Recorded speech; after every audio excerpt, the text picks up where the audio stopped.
ये सरकार किसी और का रिकॉर्ड बनाए ना बनाए, लेकिन पेपर लीक का रिकॉर्ड जरूर ये सरकार बनाएगी। अखिलेश जी जब वहाँ दायित्व में थे उस सूबे की सारे सूची है कितने बार उत्तर प्रदेश में क्वेश्चन पेपर लीक हुए हैं। ये मंत्री जी रहेंगे तो न्याय नहीं मिलेगा बच्चों को। The Indian examination system is a fraud. चलो मंत्री जी आप शॉर्ट में जवाब दो, फिर मैं बोल ही देता हूँ। देश की अभी की एग्जामिनेशन सिस्टम रबिश है सर। इससे दुर्भाग्यजनक बयान देश की नेता प्रतिपक्ष का कुछ नहीं हो सकता है सर। मैं कठोर शब्द से इसको निंदा करता हूँ। अध्यक्ष महोदय, ये सरकार किसी और का रिकॉर्ड बनाए ना बनाए, लेकिन पेपर लीक का रिकॉर्ड जरूर ये सरकार बनाएगी। अध्यक्ष महोदय, मुझे इसके बैकग्राउंड में नहीं जाना है कि पूछें। अध्यक्ष महोदय, मुझे बैकग्राउंड में नहीं जाना है कि कब कैसे किस संस्था को बनाया गया है। पूरे देश के छात्र इस पे आंदोलित थे। लगातार अखबार और सीबीआई की जांच के बाद चीज़ें सामने आ रही हैं, लोग पकड़े जा रहे हैं, जेल भेजे जा रहे हैं। मैं अध्यक्ष महोदय आपके माध्यम से पूछना चाहता हूं मंत्री जी से, क्या सेंटर वाइज जिन बच्चों को सबसे ज़्यादा नंबर मिले हैं, क्या उसकी सूची जारी करेंगे? 30,000 सीटें जहाँ हैं, कई सेंटर अध्यक्ष महोदय ऐसे हैं जहाँ 2,000-2,500 बच्चे पास हो गए हैं। सरकारी सीटें 30,000 हैं। कई सेंटर में 2,000 से ज़्यादा पास हो गए। कई प्रदेश के ऐसी जगह है जहाँ पर कुछ सेंटर से 600 से 650 से ज़्यादा सबसे ज़्यादा नंबर हैं। और अगर वो संस्था इतनी क्रेडिबल थी तो अध्यक्ष महोदय जिन सेंटर्स पे ये परीक्षा हुई उन सेंटर्स का इंफ्रास्ट्रक्चर क्या था? क्या मंत्री जी ने जानकारी की थी इस बात की? अध्यक्ष महोदय, मेरे आपके माध्यम से एक ही निवेदन है कि बिना ये मंत्री जी रहेंगे तो न्याय नहीं मिलेगा बच्चों को। अध्यक्ष महोदय, आदरणीय अखिलेश जी की प्रश्न का मैं विनम्रता से उत्तर देना चाहूँगा कि अभी सुप्रीम कोर्ट में जो चल रहा है केस, सुप्रीम कोर्ट ने ऑर्डर दिया पूरा विद्यार्थियों की सूची को वेबसाइट में उपलब्ध करा दो। सर, पिछले 3 दिन से देश भर की सारे विद्यार्थियों की लिस्ट पब्लिक डोमेन में उपलब्ध है। ये सारा चीज़ खुले पे है और कई प्रकार की तर्क आ चुका है। सर, मैं एक अभी उसमें केरल के विद्यार्थी भी अच्छे किए हैं। क्या हम ये कहेंगे भी वहाँ भी कुछ गड़बड़ी हुई थी? ऐसे आरोप करना, मैं देश की ग्रामीण इलाका, देश की एसटी एससी इस बार सबसे अच्छा परफॉर्मेंस करने वाले देश की एसटी एससी ग्रामीण बैकग्राउंड आर्थिक पिछड़े लोगों की है। क्या हम उनकी मेधा को हम चुनौती देते हैं? और बाकी रहा क्वेश्चन पेपर लीक की, सर मैं शुरू से मेरा एक स्टैंड रहा, राजनीति नहीं करना, लेकिन अखिलेश जी जब वहाँ दायित्व में थे उस सूबे की सारे सूची है कितने बार उत्तर प्रदेश में क्वेश्चन पेपर लीक हुए हैं। माननीय एक मिनट प्लीज, एक मिनट। राहुल गांधी जी, आप प्रश्न पूछना चाहते हैं? Speaker sir, it's obvious to the whole country. It's obvious to the whole country that there is a very serious problem in our examination system.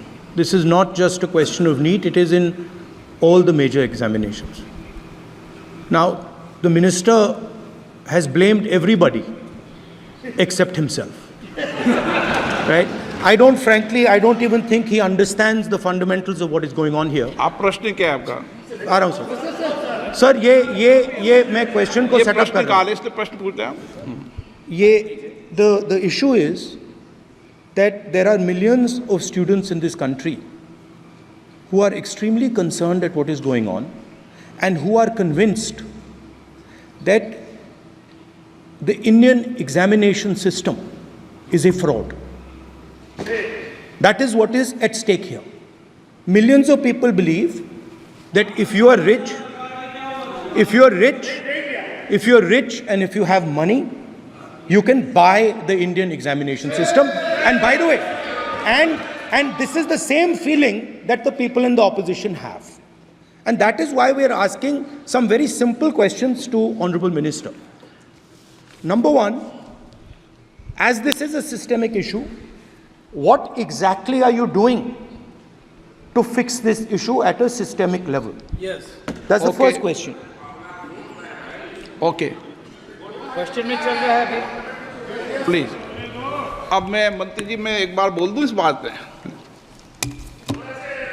चलो मंत्री जी, आप शॉर्ट में जवाब दो, फिर मैं बोल ही देता हूं। आज आप शॉर्ट में जवाब देना प्लीज। अध्यक्ष महोदय, मेरे जो शिक्षा है, मेरे जो संस्कार है, मेरे जो सामाजिक जीवन है, मेरे को मेरे राज्य की, मेरे सूबे की जनता की स्वीकृति मिली है। मैं किसी की, मेरे बौद्धिक और मेरे संस्कार की सर्टिफिकेट मेरे को सारी सदन में किसी से नहीं चाहिए। देश की प्रजातंत्र में चुन के मेरे नेता प्रधानमंत्री मोदी जी को प्रधानमंत्री की भूमिका दिया है। मैं उनकी निर्णय से यहाँ उत्तर दे रहा हूँ सदन को। बाकी ये कहना चिल्लाने से सच झूठ नहीं हो जाएगा साहब। ये जो कहा गया देश की अभी की एग्जामिनेशन सिस्टम रबिश है सर, इससे दुर्भाग्यजनक बयान देश की नेता प्रतिपक्ष का कुछ नहीं हो सकता है सर। मैं कठोर शब्द से उसको निंदा करता हूं।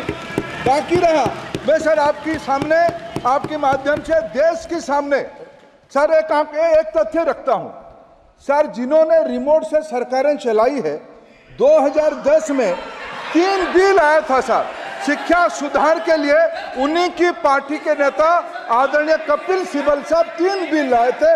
उसमें से एक बिल था एजुकेशन, उसमें एक बिल था prohibition of unfair practice bill 2010, जिसकी उद्देश्य एजुकेशन इंस्टीट्यूशन में माल प्रैक्टिस को बंद करना। सर मेरे सरकार की हिम्मत है, अभी हमने पब्लिक एग्जामिनेशन की रेगुलरिटीज में बिल लाए, कानून बनाए। क्या मजबूरी था कांग्रेस पार्टी की, क्या मजबूरी था नेता प्रतिपक्ष की? उन्होंने उस बिल को उल्टा किया, किसके दबाव में उल्टा किया? क्या निजी मेडिकल कॉलेज की दबाव में, उनकी घूसखोरी की दबाव में उन्होंने उस बिल को उल्टा किया था? सच सुनने की सामने नहीं है ये। मैं किसी की विद्वता पे प्रश्न नहीं उठाता हूं, लेकिन सच 2010 में शिक्षा सुधार की बिल उन्हीं की सरकार ने लाया था, दबाव में उन्होंने उल्टा किया। ये हमको प्रश्न पूछते हैं। एक मिनट सब, एक मिनट प्लीज, एक मिनट प्लीज। मैं सबको मौका दिया, सबको मौका दूंगा। एक मिनट माननीय सदस्य, प्लीज 1 मिनट बैठिए। प्लीज बैठिए, आप पहली बार। हाँ 1 मिनट। रिकॉर्ड में नहीं जा रहा। कल्याण जी प्लीज, कल्याण जी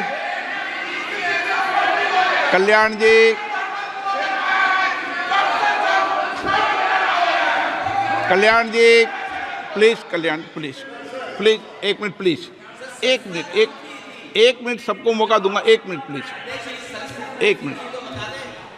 माननीय सदस्यगण, विषय महत्वपूर्ण था, मैंने सबको अलाउ किया, लेकिन एक बार इस सदन के अंदर ये सार्थक चर्चा होनी चाहिए, क्योंकि प्रश्न ये था कि परीक्षाओं के विषय के अंदर, और आप सबको पता है देश में अलग अलग राज्यों के अंदर भी अलग अलग दलों की सरकार रही, और उन अलग दलों की सरकार में आपकी भी सरकार रही, अन्य दलों की सरकार रही। वहाँ भी कई बार प्रश्न लीक हुए, प्रश्न पत्र लीक हुए और परीक्षाओं पर प्रश्न उठे। मेरे सवाल, 1 मिनट मैं बता रहा हूँ जिसको, आप पूरी बात सुनिए मेरी। मेरा कहना ये है कि हम और उन 1 मिनट प्लीज बैठिए, 1 मिनट नीट नहीं सारी।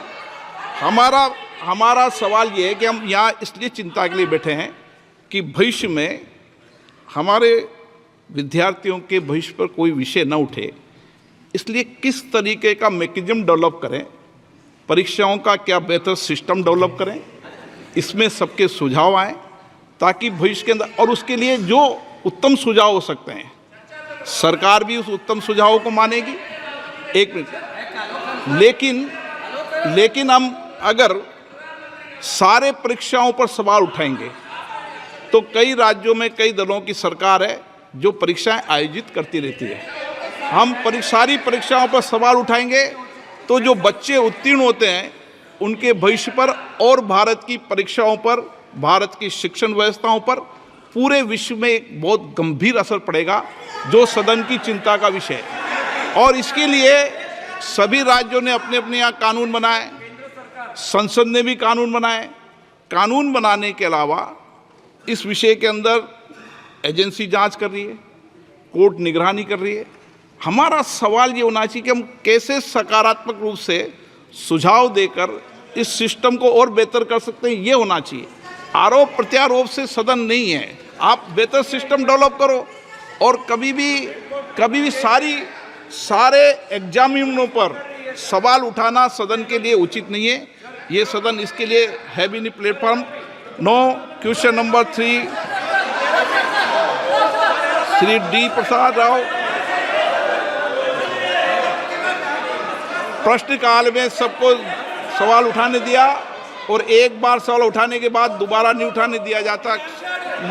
संसद नियम प्रक्रियाओं से चलती है और नियम प्रक्रियाओं से मैंने चलाया।